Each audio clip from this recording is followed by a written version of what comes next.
¿Cómo están? Muy buenas noches, bienvenidos a Días Contados, que empieza acá en Vía X.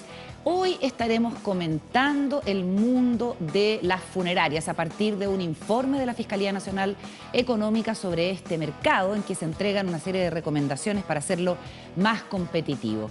Además, con Luis Cordero tenemos extensa agenda, haremos un especial sobre los distintos temas que tienen que ver con el fallo por el río Silala, por lo pronto, y también con la fallida elección del fiscal nacional. Se cae ayer el nombre de José Morales. ¿Qué es lo que viene? ¿Qué pasa con la dimensión jurídica y también política de este asunto? Lo estaremos comentando, como siempre, junto a Paula Walker y Juan Diego Montalva. Además, hablamos de infancia y de violencia. Nos visita en el estudio la representante de UNICEF. Comienza Días Contados, contamos todo, contamos con todos.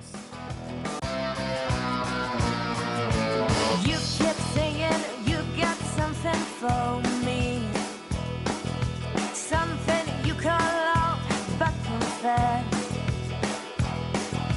Boots are made for one thing, and that's it. Paula Walker, ¿cómo estás? Muy buenas noches. Me estaba vistiendo. Oye, sí, porque está lo más sexy. Buenas noches, Carolita. Te ves muy bien, estimada Linda, Paula, como muchas gracias. siempre, para todos tus Hola, fans Juan. que te quieren. Juan Diego, ¿cómo estás tú? Muy bien. Este es más Carolina. difícil de desvestir y vestir. No es que está como en invierno y en verano. Igual. Igual. Su guayabera. No le puse la corbata. Su guayabera No sé, podría ser. uy, la corbata que te ibas a poner. Sí. Oye, ¿viste que mandaron a Boric con Sí, qué divertido. Humita? Sí. Mandaron Un señor. tu sueño. Twitter. Sí, pues. Tu sueño. Exactamente. Ah, uno de nuestros ¿Cómo se llama? seguidores. Seguidores, claro, auditores, telespectadores. telespectadores. A propósito de la Atentos. petición de la Comentarios, Paula. sí. Ah, es una foto de Boric con humita. Boric con Humita en Punta Arenas, Punta porque tiene la Arenas. bandera de Punta ¿Y Arenas. cómo ahí. se veía? Se veía. No se vea muy bien, nadie es se que ve no bien. era el smoking. Lo O sea, vamos a gracias. poner. Muchas gracias, señor, por lo que mandó. Pero no era smoking. Porque tú dijiste explícitamente que sin humita. No. Que no te gustaba la humita, que te gustaba solo el, la humita. el sola. frac. Pero sí, me gusta la idea de.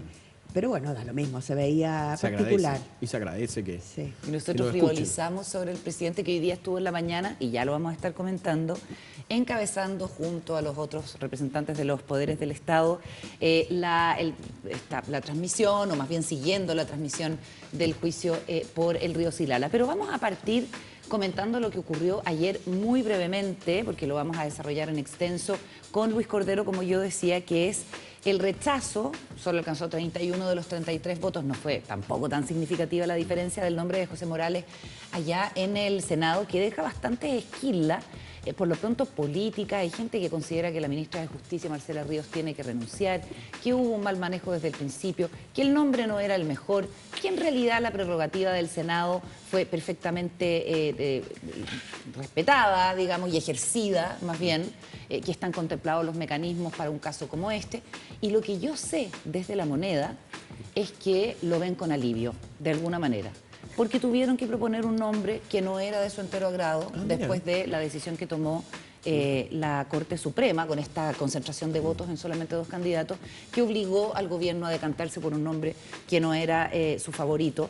Entonces, de alguna manera dicen, ya, ok, pasó lo que tenía que pasar, sigamos adelante con el proceso. ¿Cómo lo ves tú, Paula, con un comentario? Pésima noticia lo que te comentan desde La Moneda, Carola, porque si no era el candidato, y además era el candidato de la derecha, la UDI alineada, finalmente la pregunta es, ¿cuál es el cálculo político que hace La Moneda para pegarse este bochorno con alguien a quien además no defienden? Y simplemente la pregunta es, ¿por qué no lo hicieron con alguien que sí valía la pena perder?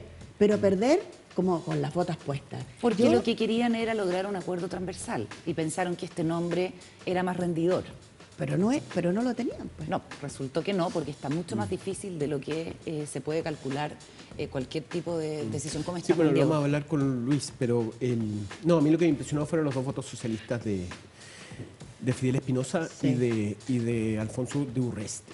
Creo que 2 socialistas realmente lo fregaron Sí, al sí. gobierno. Y pues, de Llama la distintas atención. maneras, uno se abstuvo y el otro no estuvo en la votación. Ya, eso lo vamos a desarrollar más adelante con Lucho. Y como decíamos, también la dimensión política y lo que viene para adelante. Pero queremos comenzar con un informe que daba a conocer ayer la Fiscalía Nacional Económica, que tiene que ver con algo que nos toca a todos. ¿Quién no ha perdido un ser querido y ha tenido que enfrentarse al mundo de las funerarias, de los trámites que hay que hacer en un momento además de conmoción, de dolor, en la mayoría de los casos, que es perder a un ser querido, un familiar, porque son habitualmente los familiares los que realizan este tipo de trámite? Y hay que decir que la Fiscalía Nacional Económica ha entregado este informe preliminar, donde hace 9 recomendaciones para aumentar la competencia en este mundo. Es lo mismo que hizo la Fiscalía Nacional Económica con el mundo del gas licuado.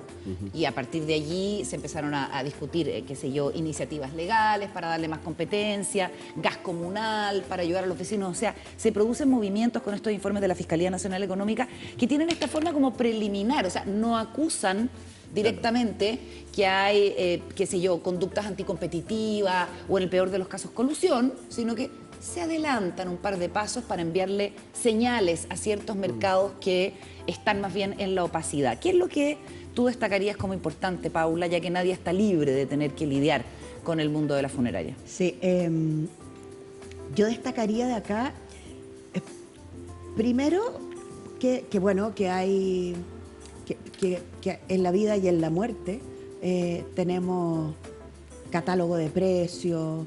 O sea, te puedes morir barato o te puedes morir caro, finalmente. Y me parece súper interesante que se haga el estudio.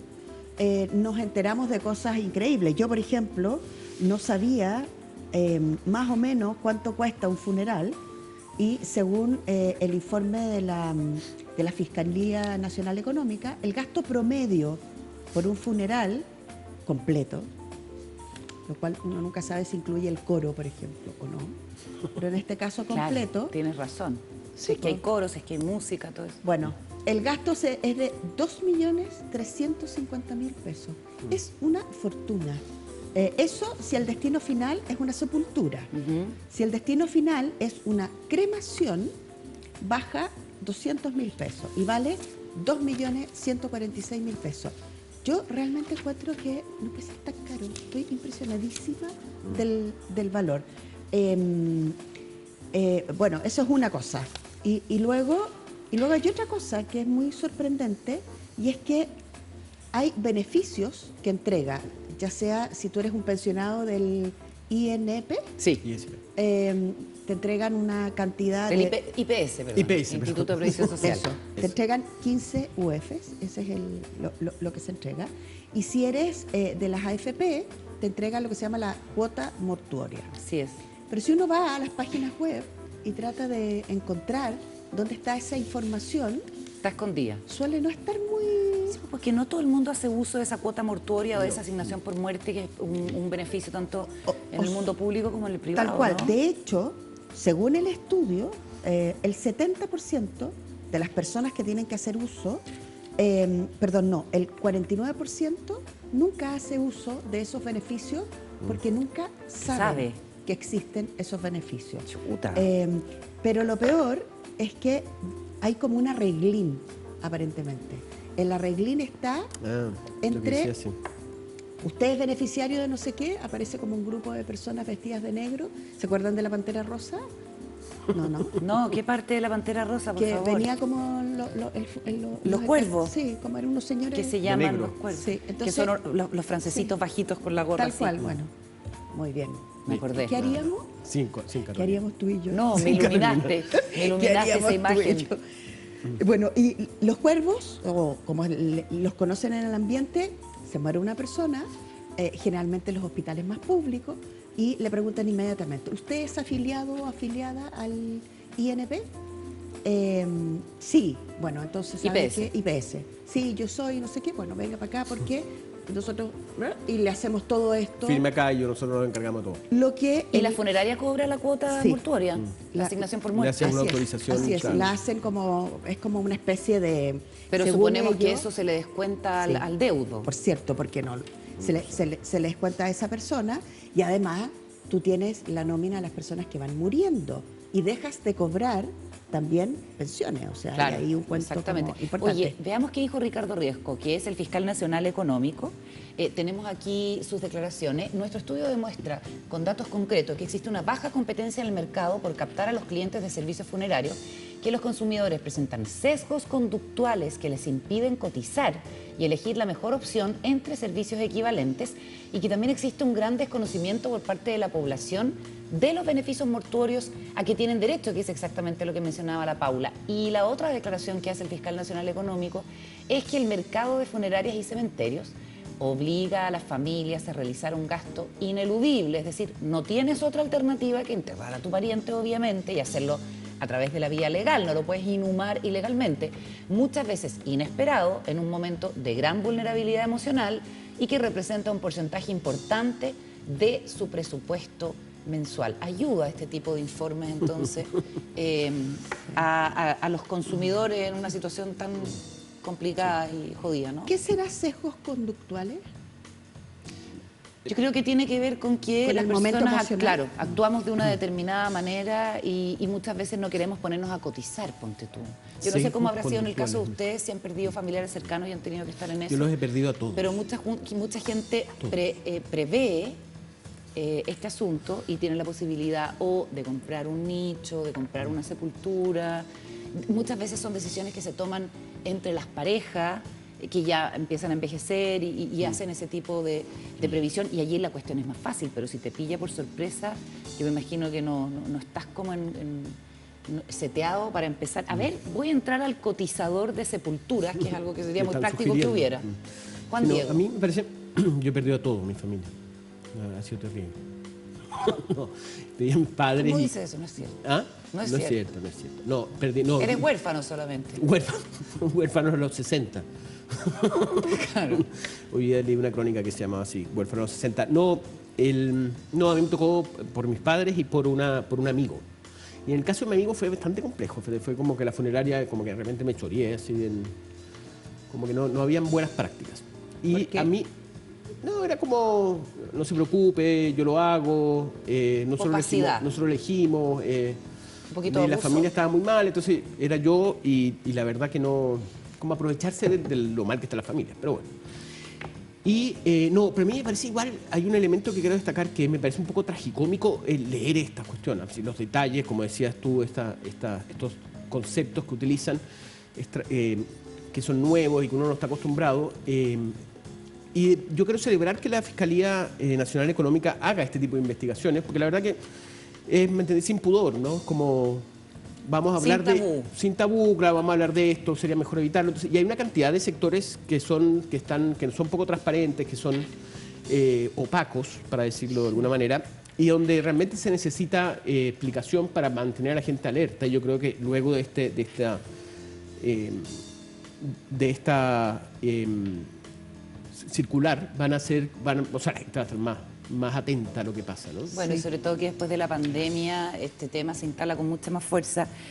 Hay que decir también que en el informe de la Fiscalía Nacional Económica se contempla que existen cláusulas abusivas en lo que respecta, ponte tú, de las consecuencias del incumplimiento de los clientes en el pago de las sepulturas y las cuotas de mantención, los servicios secundarios prestados por los cementerios.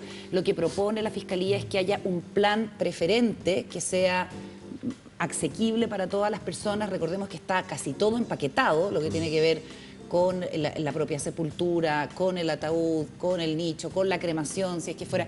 Hay poca acceso también de nuevos actores al tema de Ellos los dicen, crematorios y los cementerios, y eso es algo que también la Fiscalía releva, que hay barreras de entrada importantes para este mercado, así es que hay un montón de cuestiones en las que se puede mejorar en un tema que, como dices tú, Juan Diego, tiene mucho tabú, porque es ni más ni menos que sentarse a hablar de la muerte. Quiero poner un par de datos, leyendo algunas cositas para comentar esto.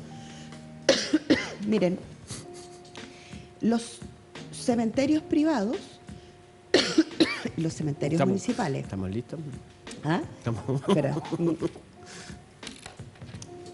Resulta que los cementerios públicos, los cementerios municipales, primer cementerio es de 1821, que es el Cementerio General de Sí, pues, Santiago. y muy alejado del centro, porque llevaban a las personas que se contagiaban enfermedades y se morían, y Claro. por eso como que lo alejan, y fue en ese sentido muy innovador, esta como ciudad de los muertos, que es el concepto con que nace el cementerio. Algún Tal día cual. podríamos hablar largo sobre el Sí, cementerio general. Sí, el Cementerio General tiene, Increíble. en un punto tiene cosas muy bonitas, o sea, tiene, bueno, da lo mismo.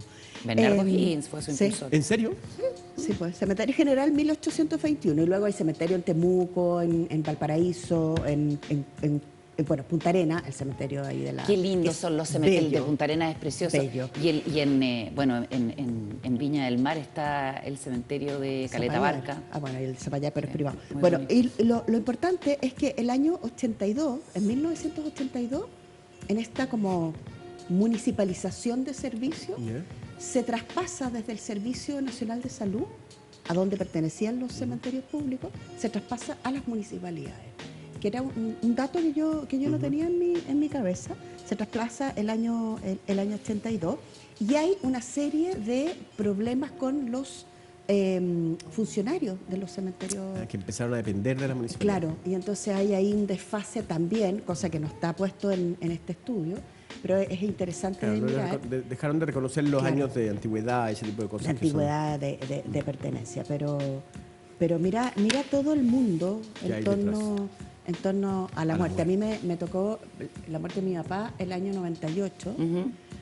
y en un acto pragmático total fui efectivamente a elegir cajón. Sí. Uy, eso es terrible, porque hay unos más No, baratos, nada más. más No. elegantes, menos y elegantes. el señor que tenía un discurso hecho. O sea, Se ponía play y vender tenía un cajón. discurso, y me dijo, vamos a ver las opciones. Las opciones. ¿Ya? Y me metió como a una especie de showroom. Te juro. Pero además a mí me impresiona, yo lo miro con el tiempo, fue el año No, 98. y uno va como rápido. O sea, a ver, dígame. No, ¿cuáles son? no, yo al contrario, le dije, Ah, no. como que encontré que el señor le ponía tanto pino en su trabajo, que encontré que, entonces me Que habló estaba del bien. acolchado. Con acolchado, No, es sin cero. acolchado. No, pero lo que decía tú, Carolina, madera es de verdad. cerezo. Sí, y bueno, entonces, y también los cirios. Si quería ¿También se venden los cirios? vela larga, Ah, vela corta, mira. Claro. o una vela con pila. Es un poco tragicómico, pero yo creo que es mucho mejor Es directamente sorprendente. hablarlo. Y además uno Y el siempre problema quiere- ahí, perdona, es que uno dice, ¿cómo voy a contratar la Claro. vela con pila? Sí. ¿Cómo voy a contratar La la pregunta vela me quedó corta? usted. La vela con pila. Ahí conociste la vela con pila. Claro. Luego podemos indagar en la relación de Paula con su papá. No, y Pero- con el caballero anda. Si Claro, y con se el mantuvo caballero, la con relación, el caballero claro, del hasta el show. día de hoy. De Pero hecho. te fijas que también uno dice, ¿cómo no le voy a dar lo mejor Eso es muy bueno. a mi familiar, al que quiero Claro. tanto y todo? Entonces yo quiero el acolchado, y el acolchado vale 5 millones y el otro vale... Entonces también te ponen frente a decisiones, debiera ser como un estándar, Sí, ¿no? sí, sí. Es lo que no Pero lo bueno, sugiere tan el directamente, mercado pero es dice cruel. que, claro, que existan como paquetes desde El hasta, plan preferente. claro. Ahora, Claro. yo quiero destacar una de las recomendaciones que hace, porque encuentro que, ¿dónde pones tú el esfuerzo? Lo que dice la Fiscalía, dice, promover una mayor cotización de funeraria por parte de los consumidores. Claro. Es que es como al revés, Debiera haber un cotizador público, ¿no? ¿no? O sea, La página web de... o sea, no es que Claro, la y que las responsabilidad funerarias es tuya. informen. Obvio, la responsabilidad, sobre todo si tú estás en un empeño por ponerle competencia y transparencia al mercado de la muerte. O sea, que sean ellos los que se esfuercen. Claro. Porque acá ponen el esfuerzo en el consumidor. Eso. Claro, y en las propias empresas, digamos, apostando a la autorregulación y a una mayor información. Puede que esto también termine, como en el caso del gas licuado, en alguna iniciativa de ley para propender, para no decir obligar, a que en el mercado se desarrolle este cotizador. Oye, a propósito de Fiscalía. beneficio, de salud, de mejor, de peor, estamos como más o menos a las 10, entre las 10 y las 10 y media de la noche, y hasta las 23:59, si usted es afiliado a ISAPRE, puede ingresar a la Super de Salud. Se extendió el plazo para reclamar por el alza de la prima GES, que es un componente importante en el valor de los planes, y hasta las 23:59 se puede hacer este trámite, que es muy simple, entre paréntesis, es todavía Es una locura que todavía sigamos en este tira y afloja de las ISAPRES y la Autoridad Pública de Salud sin una resolución, digamos, más definitiva, pero para que no le suban el valor de la prima GES en su plan de salud. Nos vamos a ir a la pausa, a la vuelta vamos a estar con Luis Cordero. Antes, WOM tiene algo que contar. Al fin contamos con Luis Cordero, nuestro columnista acá en el estudio, porque hay tanto tema. Lucho, ¿cómo estás? Bien, bien, ¿y ustedes? Buenas noches. Oye, partamos por lo que supimos al mediodía, el veredicto de la Corte Internacional de Justicia sobre la demanda chilena contra Bolivia para que se estableciera que el Silala es un río internacional. Veamos la declaración del presidente Boric, que siguió con atención este fallo en La Moneda junto a los representantes de los otros poderes del Estado, y a la vuelta comentamos. Estimados y estimadas compatriotas, nuestro país puede estar tranquilo con la sentencia de la Corte. Hemos obtenido la certeza jurídica que fuimos a buscar y los temas en disputa han quedado resueltos de manera definitiva bajo el derecho internacional conforme a las pretensiones de Chile. Quiero reiterar aquí que la voluntad de nuestro país es de aquí en adelante continuar trabajando con la hermana República de Bolivia, habiendo resuelto este asunto en un espíritu de buena vecindad, de colaboración e integración en todos los temas que requieren la cooperación entre ambos estados, profundizando nuestros lazos y dándole continuidad al trabajo que se inició durante el gobierno anterior del presidente. La Haya declara que el Silala es un cauce internacional y lo que intenta desde antes de que se conociera el fallo instalar el gobierno es avancemos en nuestra agenda bilateral con Bolivia, mejoremos nuestra relación. Lucho. En rigor, la Haya no se pronunció sobre eso, dijo que no se iba a pronunciar, dado que no era objeto de la controversia, luego de que Bolivia había reconocido que era un río internacional. Y yo creo que yo escuché... Muy La Haya eso. No, fíjate, ¿No? yo creo que refleja tres cosas que a mí me parece que son relevantes. Pero en el fallo, perdón, el fallo de la salida al mar, pues, también... Sí, pero lo que pasa es que, por un par Dale, de cosas que yo creo que esto es relevante. Yo creo que de los temas de fondo tienen que hablar con los especialistas y las especialistas, que curiosamente nosotros tenemos muy buenas especialistas Así es. en derecho internacional. Lo primero es que yo escuché el resumen que hizo el presidente hizo un buen resumen de los 3 puntos relevantes, pero lo segundo, que desde el punto de vista estratégico da cuenta de que Chile eligió una buena decisión al demandar. Ya. Porque ustedes recordarán que Chile decide demandar frente a las declaraciones públicas que había hecho el gobierno de Bolivia, particularmente Evo Morales, y creo que el mérito de eso está detrás del equipo de la Cancillería. Yo lo reflejo en Jimena Fuente, más Jimena Fuente no solo es una gran profesora de Derecho Internacional, aunque ustedes, no sé si ustedes saben, pero una de su especialidad tras el doctorado son recursos compartidos. Ella fue la gente. Entonces, esa decisión estratégica del Estado de Chile de demandar para forzar a Bolivia, lo que hizo es que Bolivia tuvo que, en el caso, tuvo que ir cambiando su posición y por eso, si ustedes ven el relato de la... Los pilló volando bajo. No. No, como que se va... Probablemente lo sorprendió el Estado de Chile. Yo diría que lo relevante es que, por eso el Tribunal de la Haya dice, no me voy a pronunciar sobre este punto porque hay acuerdo entre las partes. Como que fueron cambiando su posición. Eso es lo que en el la demanda de proceso. Chile, y yo creo que por eso no solo importa el fondo, sino que importa rescatar la estrategia, hizo que el Estado plurinacional de Bolivia tuviese que cambiar su posición procesal. Entonces, Esto es relevante para una cosa, para los que no son abogados, pero para los abogados sobre todo. Hay veces que las estrategias procesales generan triunfos como este. Ah, mira, En que es no la hay estrategia sentencia. donde está el... En la estrategia, sí, yo creo que la estrategia, una estrategia muy bien pensada. Y se desechan las contrademandas de Bolivia para que hubiera un pago a partir Así desde Chile a Bolivia por el uso de estas aguas que nacen en Bolivia pero corren naturalmente su cauce hacia el norte de nuestro país. Bueno, y hay que ver qué expectativa se puede tener realista de una mejor relación entre Chile y Bolivia. El presidente Boric ha estado con el presidente Arce. Se cita el caso de Bolivia como un caso de éxito en algunas materias, por ejemplo, en el manejo de la inflación, en fin, y hay una agenda abierta. ¿Cómo lo ven ustedes, Juan Sí, Diego? esta semana ha sido significativa en términos de relaciones internacionales. Yo creo que puede ser un punto para una Cancillería que ha sido bastante vapuleada, ¿no? Ha sido con el caso del subsecretario de Relaciones Económicas, Ahumada, con polémicas de nombre de embajadores, porque el lunes de esta semana empezamos con la visita del presidente y gabinete peruano, en donde se establece un gabinete binacional extrañamente a días de haber cambiado todo el gabinete, el presidente Castillo. Está en aprietos. Sí, y después ahora viene Silala. El gobierno estaba bastante, por lo que entiendo yo, estaba bastante seguro respecto a este resultado, ¿eh? No era un tema que les preocupara mayormente. Entonces, de alguna manera hay un buen resultado y para las relaciones internacionales, yo creo que como dice Luis, lo han dicho varios otros, que el team de abogados que tiene la Cancillería en este tema es un team muy potente, muy serio. De abogadas. Sí. De abogadas, ¿verdad? Además, sí.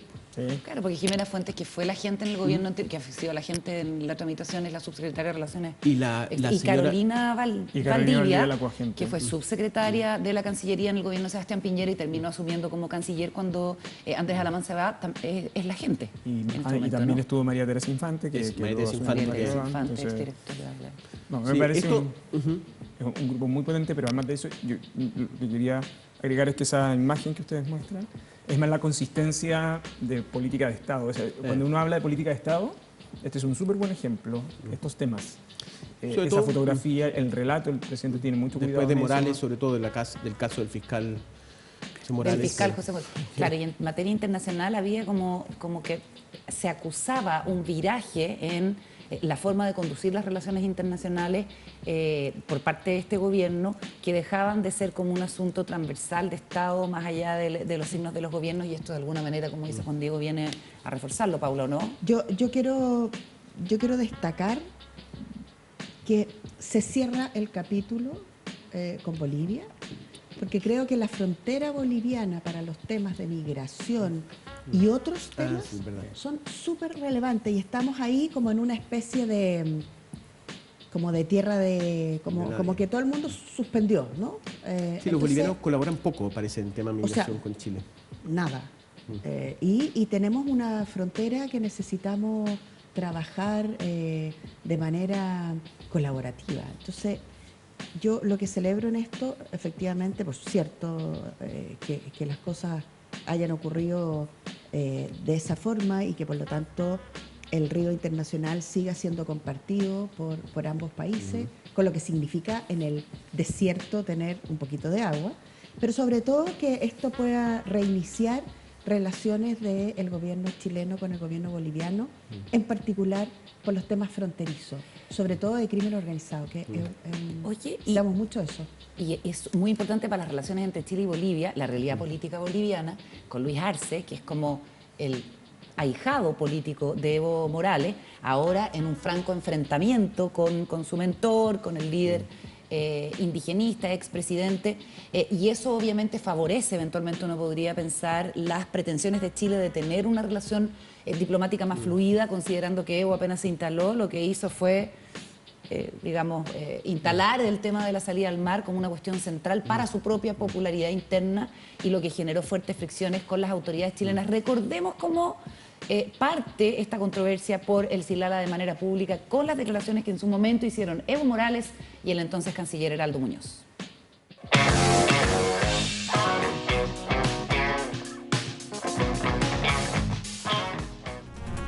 Informar que Chile ha decidido demandar a Bolivia ante la Corte Internacional de Justicia por el caso del río Silala.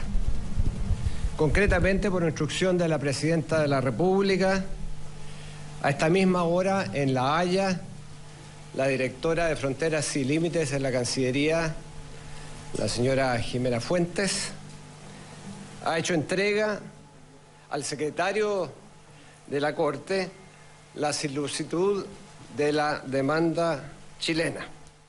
Yo quiero decirles, según algunas consultas, Bolivia va a presentar una contrademanda. ¿Y por qué contrademanda? Ilegalmente se lo lleva nuestra agua. En otros términos populares, nos roban agua y nos demandan. ¿Qué clase de vecino podría ser? Y saludo las versiones que vienen también del pueblo chileno. Reconocen que los manantiales del Silala son de los bolivianos. Que no confunde el Silala con el río Lauca. No, un tema, fíjate, que me llamó la atención, que hay un comité cívico potosimista de Bolivia, amenazó con acusar a Evo Morales de traición a la patria, si el resultado era negativo para Bolivia. Entonces se le complica, o sea, no sé cuál será el efecto, cuál será la dimensión de este comité cívico, cuál será la situación política de Evo, pero internamente no es bueno para Evo Morales, obviamente, además sobre todo con lo que contabas tú, Carola, de Arce, que ha tenido una independencia, ¿no? Oye, ya, entonces cerradas estas controversias por el norte, uno se pregunta qué nos queda pendiente con nuestros vecinos. La plataforma continental con Argentina es un tema, si no me equivoco. Entiendo que sí. Se llama plataforma continental, sí. Bueno, pero por ahora aprovechemos el fin de la controversia y que la Corte le dio la razón a Chile, o más bien dice no vamos a dictar una sentencia sobre una cuestión que ya es reconocida. Concentrémonos en lo que está pasando en nuestro país, Lucho. Yo creo que tú lo anticipaste, el fracaso de la negociación para conseguir instalar el nombre de José Morales y obtener los votos en el Senado. ¿Cómo has visto lo que ha ocurrido? Tenemos que proyectar además lo que viene. Yo creo que es un gran inconveniente, un gran tropiezo para el gobierno, pero en general para el sistema institucional. Yo creo que porque tiene tres dimensiones que son distintas. La primera, la de política pública, ¿no? O sea, el Ministerio Público, yo creo que lo hemos conversado acá, es una institución clave en el momento en el que estamos, es clave para los temas de seguridad, para la persecución de crimen organizado, es necesaria hacer una serie de adecuaciones internas para su eficacia, etc.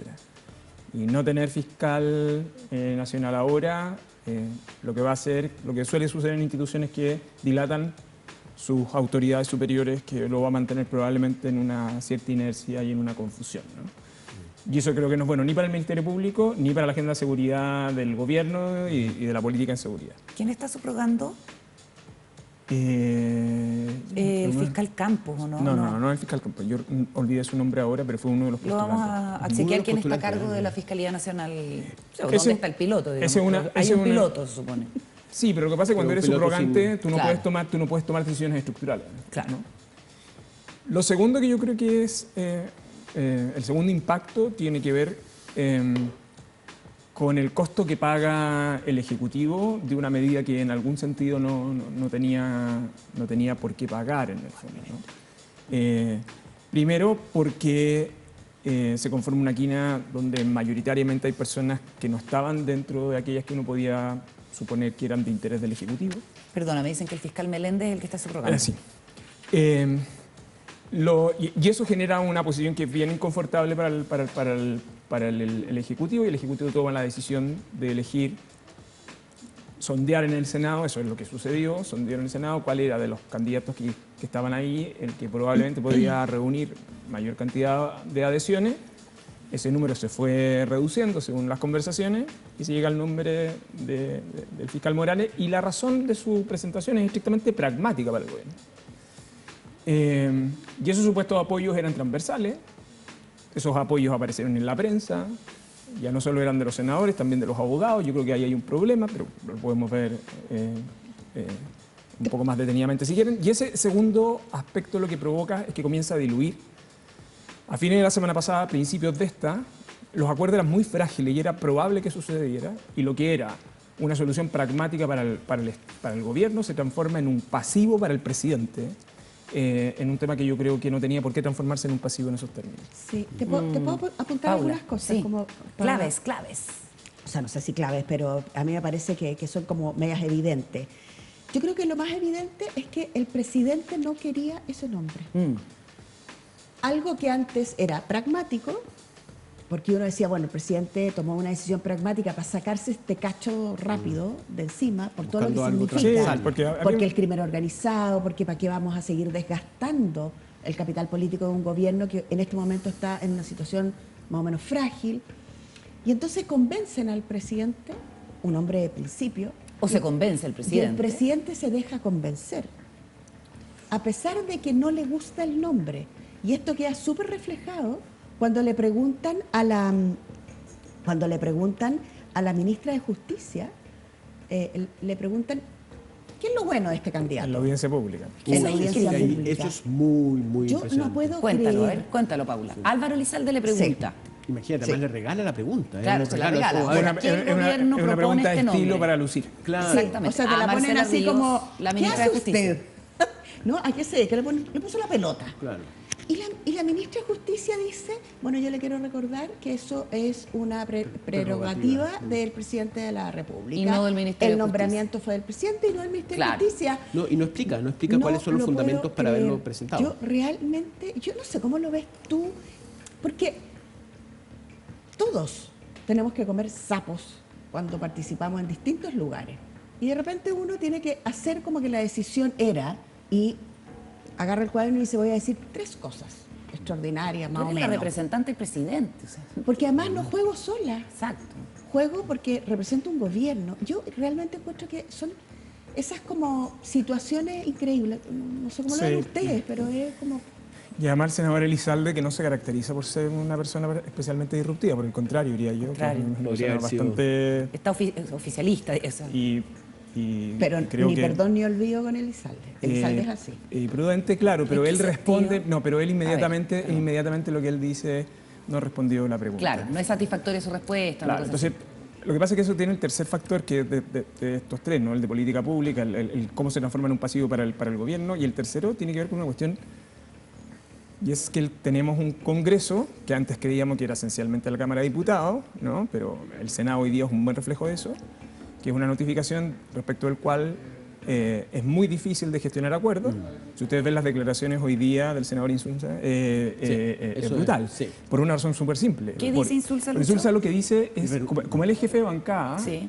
Del PS. del PS, renunció. y esto funciona sobre la base de cuáles son las conversaciones con los jefes de bancada, si no es porque es razonable, y hay senadores del Partido Socialista que se abstienen, entonces él decide renunciar y él su toma cargo. la decisión si aquí cada uno va a hacer lo que se le antoja, entonces más o menos las figuras esenciales del funcionamiento del Congreso y de los parlamentarios no tienen ningún sentido. Y yo creo que Insulza llama la atención al final del día de la situación en la cual está funcionando el Congreso, porque una de las razones por las cuales yo había manifestado tiempo atrás preocupación de este nombramiento no solo era porque el Ejecutivo tenía que anticipar esto mucho antes de que la Corte Suprema llamara a concurso, Claro.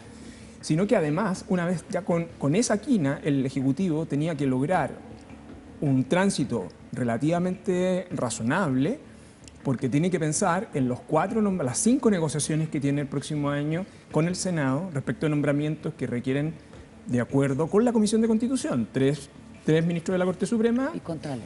3 ministros de la Corte Suprema, o fiscal de la Corte Suprema. De hecho, con los nombramientos de ministros de la Corte Suprema podemos llegar a paridad a la Corte Suprema, son números bien estratégicos, y además Contralor. Entonces, el contexto de esta negociación iba mucho más allá de lo que era el nombramiento, si el Ministerio fiscal. Público tenía o no tenía fiscal nacional, ¿no? Y uno piensa, el presidente se la jugó por el nombre de Marcela Ríos en el Ministerio de Justicia, que obviamente es una pieza más débil para un asunto tan relevante en el mundo jurídico, de las relaciones con los negociación, de abogados, lobby, claro. de estos nombramientos. Recordemos que el nombre inicial que quería el gobierno de Boric era el de Patricia Muñoz.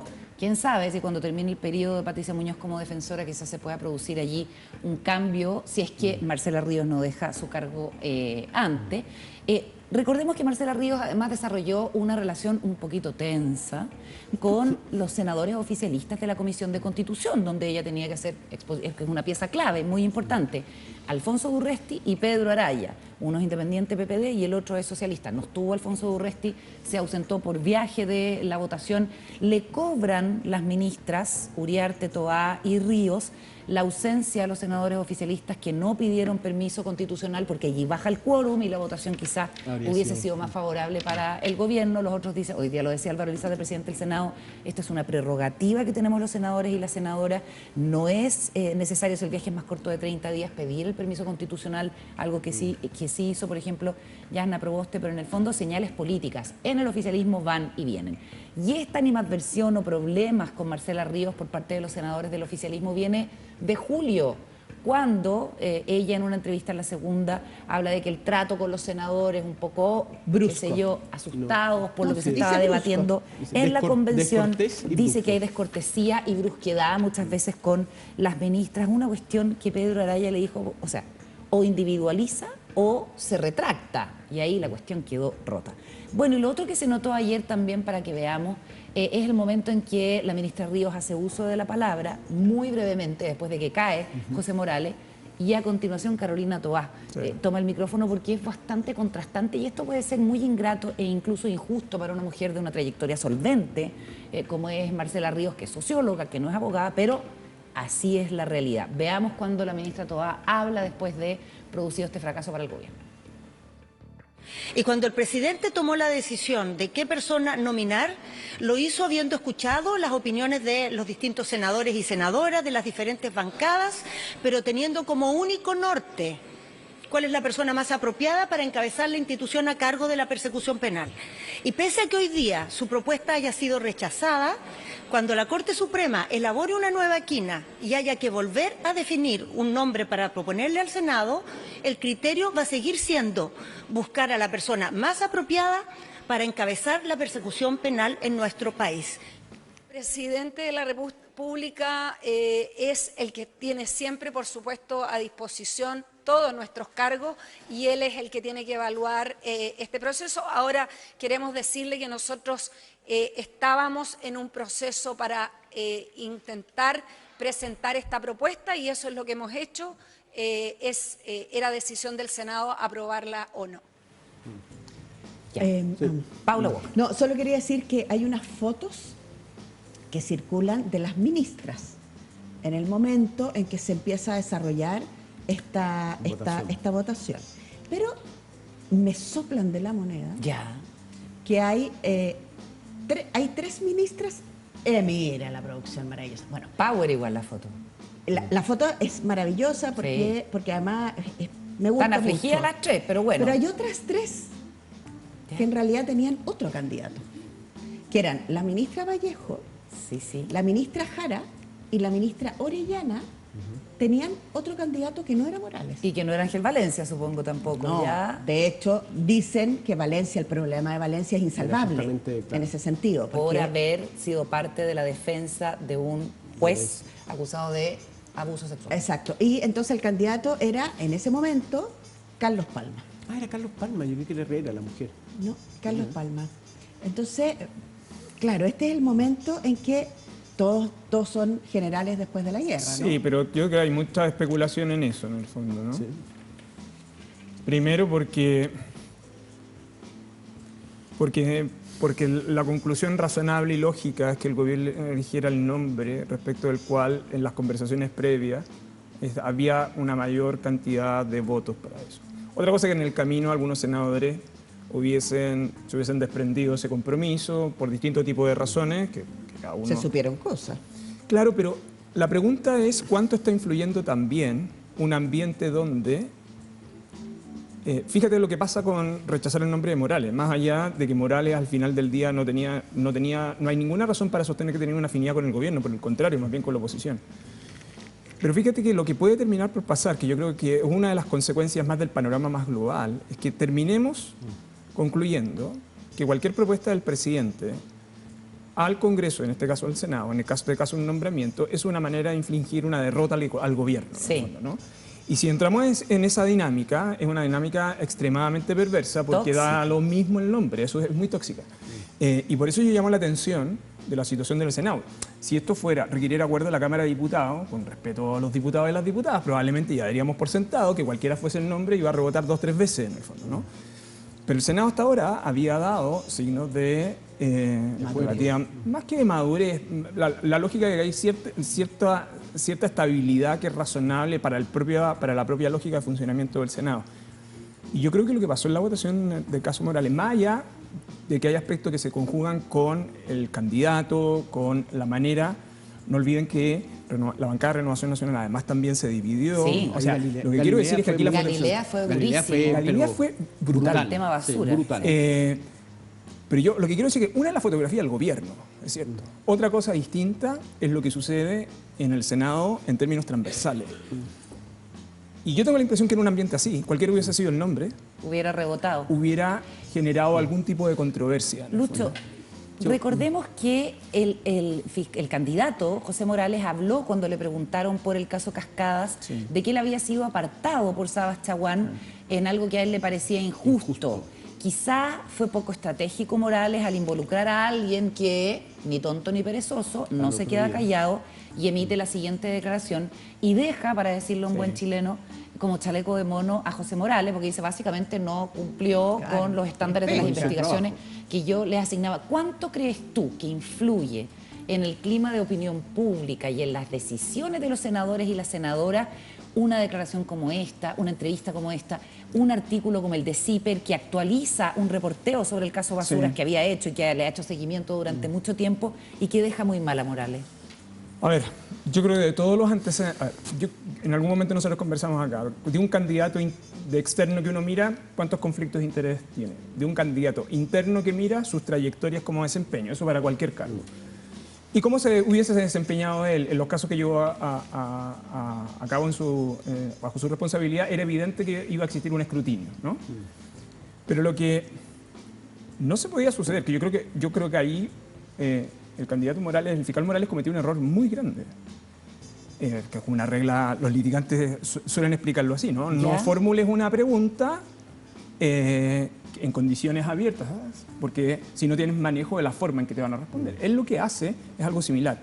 Al responder sobre una figura y atribuírselo a Sabas Chaguán, lo que provocó es que el ex fiscal, que había tomado una decisión que a mí me pareció muy prudente, y es no referirse al concurso y a ninguno de los candidatos mientras esto estuviese vigente. Pero lo increpan públicamente. Pero cuando lo increpan públicamente es inevitable que Sabas Chaguán hubiese tenido que salir a hablar. O sea, además, lo decapitó. Y lo que pasa es que lo interpeló personalmente. Claro. Y yo creo que ahí hay un error, Esto es, ojo, para cualquiera que quiera ser candidato en el futuro, cuidado con interpelar a otro. Claro. Que además no está presente, porque inevitablemente esa persona tiene el derecho a responder. Oye, para quienes no vieron ese momento, lo vamos a compartir con ustedes, el momento en que José Morales en el Senado alude a la supuesta responsabilidad de Sabas Chaguán. Cuando el ex fiscal nacional, el señor Chaguán, me apartó del caso, este caso se contaba con una persona formalizada y supuestamente se me apartó porque yo no había formalizado a otras personas. Pues bien, transcurrido más de 7 años desde que el caso no está bajo mi responsabilidad, no hay ninguna otra persona formalizada en ese caso, la persona resultó en definitiva absuelta y el caso está en menos condiciones de persecución penal que las que dejé cuando fui apartado, creo de forma injusta del caso, por el ex fiscal nacional. Por lo tanto, es un caso en el cual a nivel de el tiempo ha señalado que, de acuerdo a lo que entiendo, yo la verdad es que no conozco el detalle todo del caso, que no hay antecedentes por formalizar a otras personas por ese caso. Oye, a nadie le consta más que a nosotros, que hemos tenido de colaborador a Sabas Chaguán, que él no quiso hablar durante todo el proceso hasta el nombramiento del fiscal nacional. Ya, pues Sabas, ven al estudio y nos cuentas cómo se deciden estas cosas, por ningún motivo hasta que esté definida la cuestión y termina dando esta entrevista, la tercera y la segunda, por haber sido aludido. Dale. Sí. No, yo, dando el tono distinto, yo ahí, fíjate que, Luis, yo lo he estado pensando y no soy tan negativo respecto a lo que pasó. Y te quiero preguntar qué opinas tú.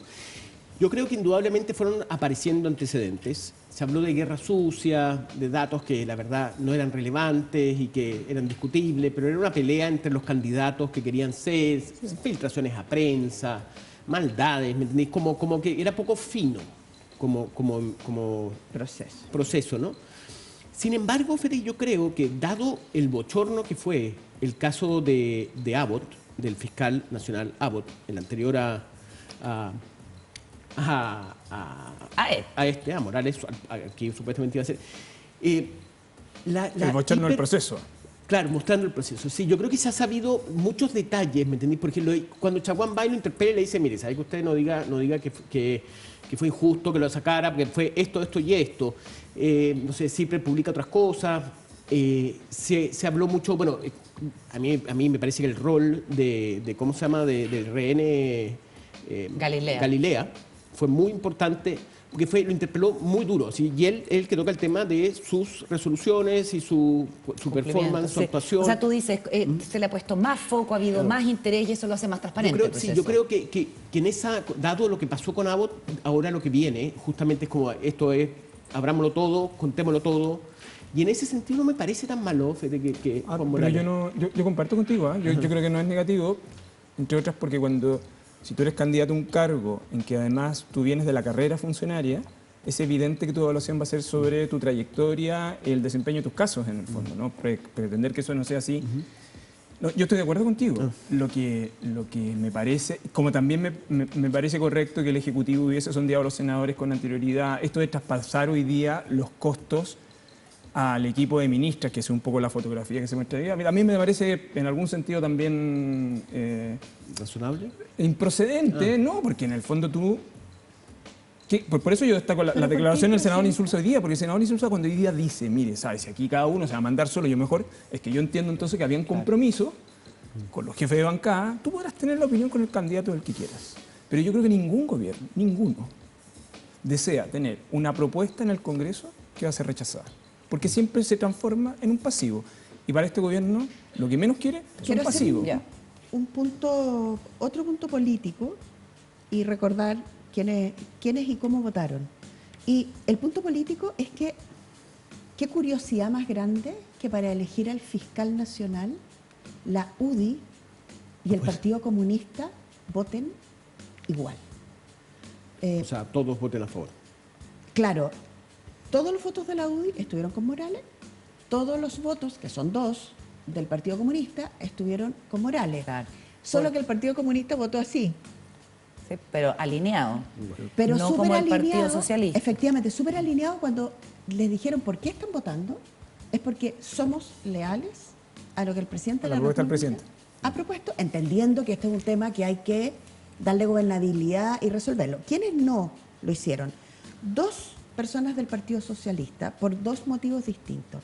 Se abstuvo Fidel Espinosa, Partido Socialista, quien dijo que se tienen que abstener todos los que tienen alguna investigación abierta del Ministerio Público. Con lo cual, sabemos que entonces, yo supongo, que el senador Espinosa no va a votar por nadie. Claro. Si él debiera ser consistente con su abstención, sí. Debiera seguir en esta inhabilitación. Obvio, por lo tanto, Fidel ese Espinosa, voto no. Alejandra Carlita. Sepúlveda también se abstuvo, que es una senadora oficialista del Frente Así es. Verde Regionalista De Social. Aprodignidad, además. Y Gastón Saavedra también se abstuvo, fíjate. Partido Socialista. Partido Socialista. Alfonso Durresti ya dijimos que no estuvo. La senadora Isabel Allende también del Partido Socialista no Está estuvo. enferma. Pero están con licencia. Ok, y Yasna Proboste, que viajó pero pidió permiso constitucional y gente fuera de pacto y un DC votó derechamente en contra. Pero claro, también los senadores tienen la prerrogativa, o sea, no son solamente el buzón del Ejecutivo como para alinearse, en ese sentido Sí. tienen un buen derecho, Mira, digamos. Y no solo eso, sino que no es la primera vez que rechazan un nombre propuesto. En el caso fiscal es primera Y vez. no es una tragedia. Pero lo que pasa es que en el caso, es que yo he visto ese titular, primera vez que se rechaza fiscal. Sí, pero es que es una institución nueva. Sí, tiene Digamos, tres la Corte Suprema personas. hemos rechazado nombres para el candidato Este contralor. es el cuarto fiscal. El cuarto. O fiscala. Sí. ¿No es cierto? Sería el cuarto. Así Entonces, es una institución muy joven como para que uno haga un juicio categórico que primera Por vez. primera vez, sí. ¿No? En la Suprema se han rechazado en distintas ocasiones los nombres. O sea, yo creo la discrepancia es normal en un sistema democrático. Obvio. O sea, y lo razonable es que existan discrepancias y lo lógico es que se encaucen. El problema es cuando no se encausan. Ay, perdón. Lo que yo creo que ha generado, la gran pregunta de esto es, estamos en un ambiente donde la estrategia, porque por último las estrategias de las oposiciones son como relativamente anticipables, ¿no? Pero uno en el contexto en el que estamos no sabe si hay alguien que quiere inferir derrota al gobierno o hay alguien que quiere inferir derrota a su vez a ministras o ministros que están en el gobierno. Entonces esto en un ambiente así muy difícil. En la nebulosa. Muy difícil. Es muy difícil gestionar. Lucho, déjame hacerte la última pregunta. ¿Hay un recado para la Corte Suprema de parte de los senadores con la votación de ayer? Hay algunos que dan una señal en ese sentido, ¿no? Es decir, esto también inmediatamente es una señal hacia la Corte Suprema. La Corte Suprema hoy día, la ministra Vivanco, la vocera, respondió muy elegantemente, dijo que la Corte no se involucraba en asuntos de contingencia política. Me parece una muy buena respuesta. Yo creo que en algún sentido sí. Morales la vez anterior había tenido también una alta votación.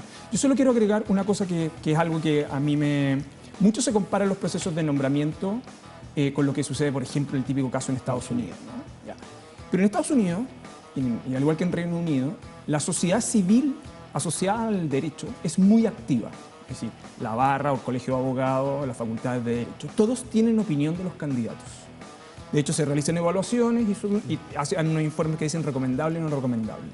A mí lo que me parece inadmisible es que los procesos de designación, que son esenciales para el funcionamiento del sistema legal, Colegio de Abogados guarda silencio y las facultades de Derecho guardan silencio.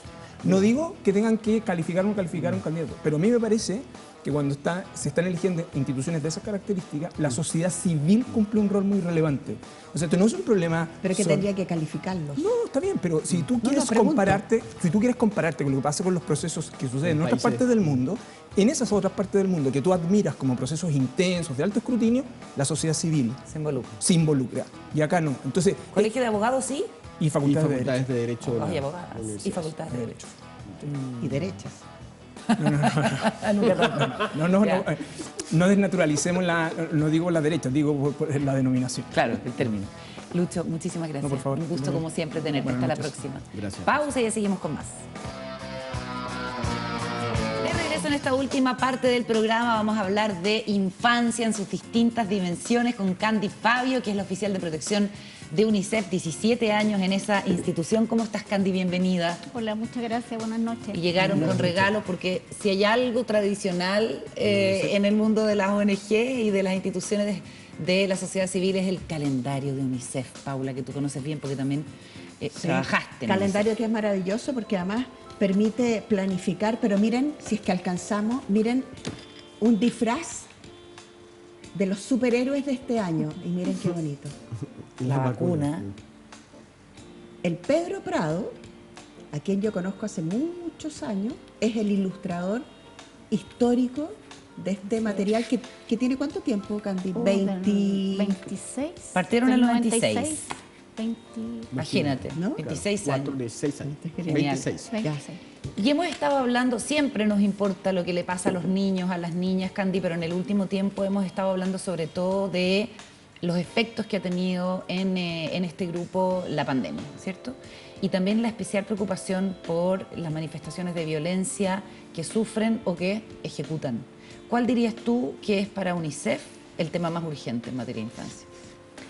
Bueno, hoy día el tema más urgente tiene que ver en cómo se complementan y cómo se implementan políticas públicas que prevengan todo este tipo de situaciones, porque Chile, desde que ratificó la convención, fue el último país en alinear su normativa a lo que establece la convención y somos el último país en contar con una ley de protección integral a la infancia que te permite de una u otra forma cubrir todos los ámbitos de la protección, desde promover los derechos, prevenir vulneraciones y cuando hay vulneraciones, proteger adecuadamente para interrumpir esas vulneraciones. Entonces, siempre el foco ha estado puesto en la reacción a las vulneraciones, muy puesto en Sename y todo lo que ha significado el cambio de institucionalidad del Sename, que hoy día es un nuevo servicio que se llama Servicio Nacional de Protección Especializada a Niños, Niñas y Adolescentes.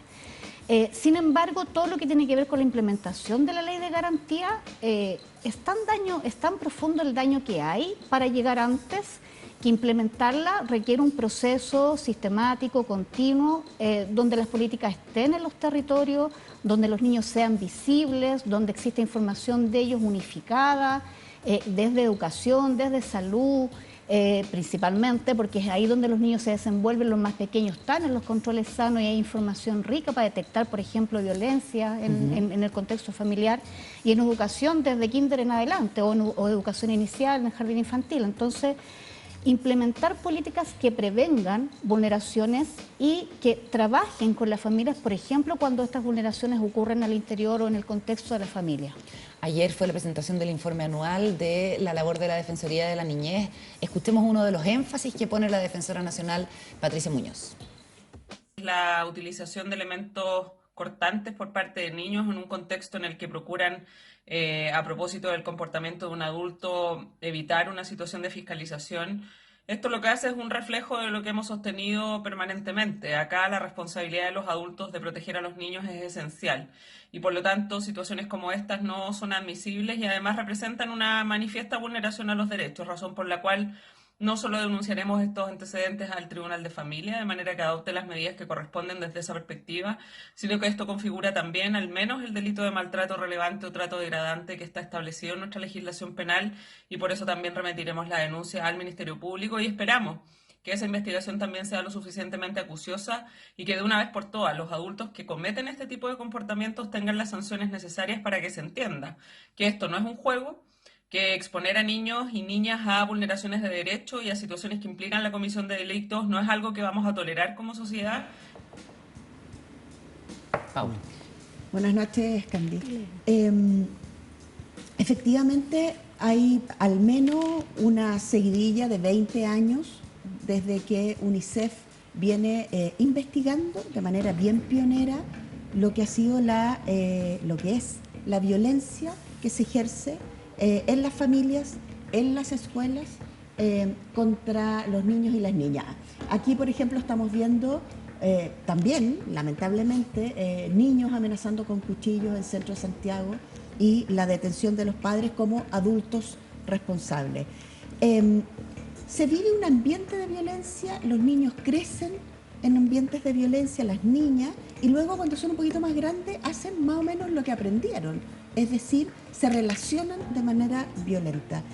¿Cómo un Estado puede resolver una cosa tan cultural, por un lado? En este caso se trataba de niños migrantes, pero en el fondo lo que hay detrás es una forma de relacionarse de manera violenta. Supongo una cosa así no se resuelve rápido, pero ¿cómo se enfrenta a una situación de esa envergadura? A ver.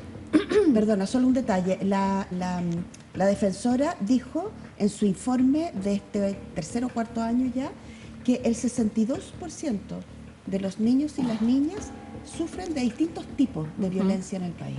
Sí. Primero, es importante señalar que dimensionar la violencia no es algo que el país haga recurrentemente.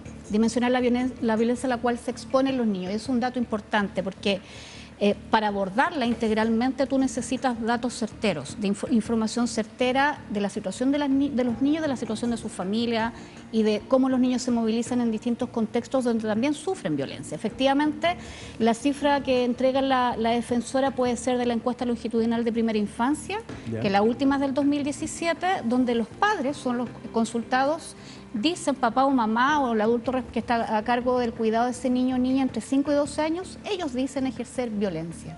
Entonces, ellos mismos sobre los niños, en el contexto de la crianza, entonces 6 de cada 10, más o menos. ¿Qué hace uno con esa información? Prevenir. Nosotros insistimos y vamos a ser súper insistentes en aquello. ¿Por qué? Porque las familias también, nosotros también hace poquito hicimos un estudio a propósito de lo que plantea la Paula. Nosotros antes medíamos la prevalencia de la violencia hasta el 2012, después entregamos un poco la metodología al gobierno en ese entonces y se acordaron algunas preguntas en esta encuesta longitudinal. Sin embargo, la última fue el 2017 y estamos en 2022, ¿verdad? Entonces, hace poco hicimos un estudio nosotros que es de conocimiento, actitudes y prácticas, así como qué sabe de la violencia, qué sabe de los derechos los que crían. Luego, ¿qué actitud tienen frente a aquello, frente a la violencia? Si les pegaron o no cuando eran pequeños, cómo crían ellos, si la usan o no, la violencia física y psicológica, y luego la práctica misma. Y en el fondo, ¿por qué lo planteo? Porque así como reconocen 6 de cada 10 que estoy usando disciplina violenta en el contexto de la crianza de mis niños, también reclaman que alguien les ayude, que alguien les acompañe. Solicitan ayuda desde las políticas públicas, solicitan espacios donde puedan comentar con otros sobre cuáles son los mejores mecanismos de la crianza. Dicen tener más información y uno podría ver, buscando el vaso medio lleno, que al menos en las familias más jóvenes hay una comprensión de los efectos de la violencia en los niños, hay un mejor conocimiento de los derechos de los niños y también hay una mejor actitud y menos prácticas violentas. Uno podría decir, ok, estamos culturalmente tal vez avanzando hacia respetar integralmente los derechos de los niños en este contexto familiar. Pero de que requieren ayuda, de que se requiere detectar a tiempo quien está ejerciendo violencia sobre los niños, sea psicológica o física, es algo que hay que hacer sistemáticamente para poder abordarla. ¿Y cuál es la mirada que tiene la UNICEF sobre los entornos digitales y eventuales perjuicios para los niños? Mira, es una complejidad. De hecho, una de las últimas observaciones, la observación número 25 del Comité de Derechos del Niño, refiere al entorno digital. Y es una complejidad especialmente porque los adultos tenemos poco conocimiento de cómo se usan los entornos digitales y a cuáles acceden los niños. Y ese es un ámbito de violencia que está más circunscrita a los pares, ¿verdad? A los chiquillos que se comunican a través de esos medios. Lo podemos comentar también, un caso que se dio en Inglaterra de un papá que demanda a un gigante tecnológico, en este caso el que proveía el servicio de Instagram, creo, por el suicidio de su hija.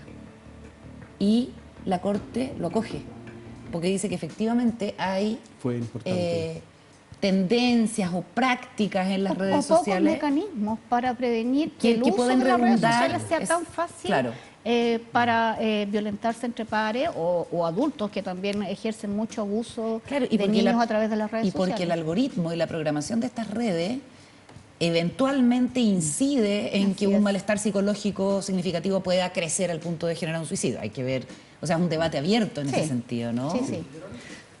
La responsabilidad de los proveedores de las redes sociales y la tecnología. El suicidio de una niña británica dispara el debate sobre la responsabilidad de las redes sociales. Un tribunal apunta por primera vez a dos tecnológicas, Instagram y Pinterest, al considerar que contribuyeron a que la joven Molly Russell, una niñita, se quitara la vida. Sí, yo quería insistir en algo que había dicho Carolina del tema de la pandemia. ¿Hay alguna idea de si hubieran hecho una encuesta, un estudio respecto a cómo están los niños post pandemia? Claro, hay indicios durante la pandemia y post pandemia de la afectación que tuvieron los niños en distintos contextos a propósito del encierro, que sin duda al principio evitó el contagio masivo, ¿verdad? Pero el hecho de haber tenido a tantos niños en sus casas pequeñas, muchos de ellos por primera vez conviviendo en forma más cotidiana con la familia todo el día, familia que también no todos trabajan fuera, pero la mayoría estuvimos en un contexto distinto. Y efectivamente lo que más surge en el contexto de la afectación es que si bien todos estuvimos afectados, los niños principalmente, hay pocos elementos para trabajar esa afectación, para preocuparse de cómo los niños entonces comenzaban un proceso de reinclusión educativa en el contexto cotidiano de la sala de clases, de ahí para adelante. Estamos hablando de distintos tipos de afectación, además, pensando en los niños más pequeños que partieron en el primero básico o aquellos que terminaron el cuarto enseñanza media, en fin. Hay distintas formas de niños nuevos que llegaron a escuelas donde en un curso a mitad de año, donde habían ciertas reglas de la escuela o de la cultura escolar que no conocían. Entonces, perderse todos esos espacios, por cierto, o toda esa cultura o dinámica que son propias de las escuelas, generales algunas y otras muy particulares, por cierto que afecta también en términos de conocer las reglas y de ver cómo se comportan y cómo se tienen que desenvolver en los espacios educativos, que no solo hay una valoración sobre los aprendizajes, sino que sobre todo lo que tiene que ver con la socialización entre pares y con la socialización con otros adultos que se supone también están preocupados por el cuidado de cada uno de los niños. Candy, hoy día hay un debate bastante como soterrado y a veces es público y otras veces que tiene que ver como el gran terremoto que ha sido la ausencia de los niños y de las niñas en el colegio, en la escuela, en el liceo. Hay una cantidad importante de niños, se habla de 50.000, que efectivamente no volvieron al colegio. ¿Cómo se hace que la escuela o de qué manera la escuela se transforma en un espacio atractivo para los niños, que retiene a los niños y no estos niños y niñas que terminan, gracias a su familia o a ellos mismos o a su desempeño o a la manera en que las escuelas están educando, que los mantienen fuera del circuito educativo? Sí, esto reviste una complejidad mayor. No soy la oficial de educación, quiero señalarlo, pero hay una complejidad mayor considerando que la deserción escolar es harto más anterior que la propia pandemia. Ya el sistema educativo o la escuela en particular presentaban ciertas dificultades por la retención de un grupo de estudiantes o de un grupo de niños y adolescentes que además se va repitiendo en otras vulneraciones, probablemente con menos compañía de la familia, probablemente con menos acceso a salud, con Se dificultad. parecen esos 50.000. Se parecen los que habían antes de la pandemia, y estos 50.000, más allá del número, de la identificación de ese número, más bien hay que preguntarse y aplicar políticas que tengan que ver con la retención y con el reingreso, no inmediato en la escuela regular, sino que hay que generar un proceso de inclusión de esos 50.000 que el hecho de que hayan estado, que no se hayan sido retenidos en el contexto de pandemia, probablemente tiene unas características distintas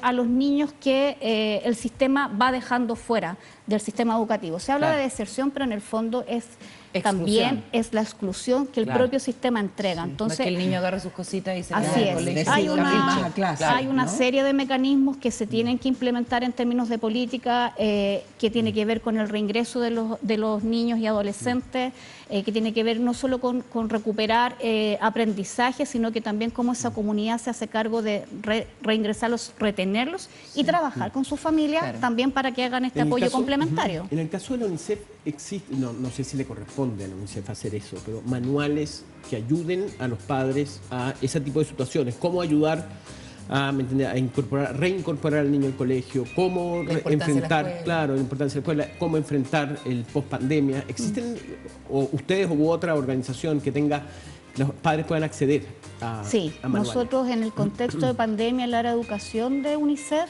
trabajó muchísimos materiales en términos de cómo apoyos psicológicos, psicosociales a la familia y a los niños como herramienta, pero también al contexto escolar, porque en el contexto pandemia la dificultad no solo la tuvieron la familia y los niños, sino que también el ámbito educativo, la comunidad educativa, los equipos directivos, los profesores.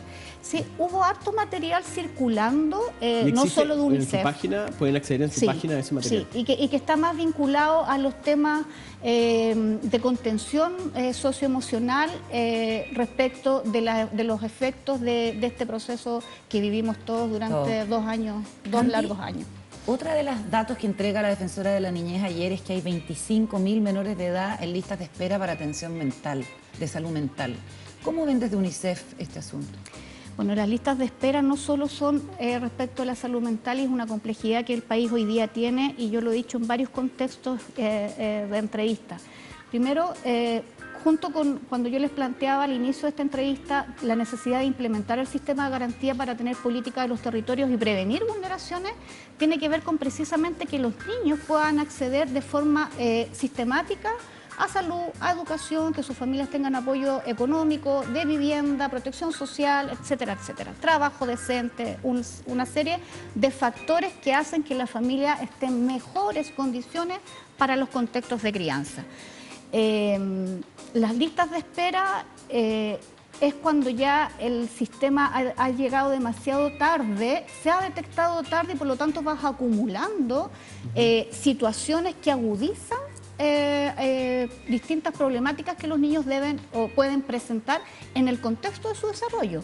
Pero si el control sano funciona adecuadamente en Chile, que es así, es algo que nosotros podemos contar en distintos países, es el momento de pesquisar cuando hay dificultades o que pueden presentarse o los niños pueden estar frente a algún riesgo respecto de su salud mental. Ese es el minuto para responder. Las listas de espera también que además ha aumentado la ideación suicida y el suicidio consumado entre personas jóvenes. Principalmente porque enfrentan más riesgos, porque en los territorios hay mayor consumo de droga y se atiende poco, los niños que son vulnerados en sus derechos, los más pequeños cuyos casos se judicializan o van a protección especializada de este nuevo servicio que reemplazó al Sename. La mayoría, estamos llegando demasiado tarde, son niños que han pasado por distintos programas poco efectivos, por lo tanto es una cadena de acciones que hay que tener para hacer una protección más efectiva. Solamente quiero quiero preguntarte, probablemente nunca el tema de infancia estuvo tan presente en la agenda pública como en la última elección presidencial. Tenemos el presidente más joven de la historia hasta ahora y un presidente que habla de infancia, se relaciona con los niños y las niñas, cuando hacía sus discursos, es parte como de su universo. ¿Qué dirías tú que caracteriza al gobierno del presidente Boric en torno a los temas que estamos conversando? ¿Qué cosas nuevas, qué énfasis el gobierno está implementando justamente para ir a poner un poco de coto a una situación que se arrastra, para ser justo, de gobierno en gobierno en gobierno? Sí. Para ser justos también, la mayoría de los gobiernos, sus programas de gobierno ponen a los niños al centro, claro. Pero después implementar aquello es un desafío gigante cuando no se actúa intersectorialmente. Hoy día hay una oportunidad que este gobierno tiene en particular y que ha puesto también ahí el acento y que tiene que ver de nuevo con la implementación del sistema de garantía. ¿Se ha notado hasta ahora? Está en etapa de diseño. Hubo, durante el gobierno anterior, sin que existiera la ley, hubo un piloto de oficina local de niñez instalada en un número muy acotado de comunas, 14 o 15 comunas. Hoy día con el nuevo gobierno hay un rediseño de esas oficinas locales, pero hay un mandato súper claro que además que establece la ley en términos de instalar progresivamente de aquí al 2026. Ya. Entonces, ahí hay un desafío gigante. Candy Fabio, oficial de protección de UNICEF, muchísimas gracias por venir a conversar con nosotros. Este tema siempre urgente, siempre importante. Gracias. Los niños Muchas no son el futuro, son el presente. Así es. Son ciudadanos. Muchas gracias, Candy. Muchas Nosotros nos gracias. vamos, termina esta edición del programa. Paula, Juan Diego, nos reencontramos muy pronto. Y a ustedes gracias por la compañía, como siempre, en Días Contados.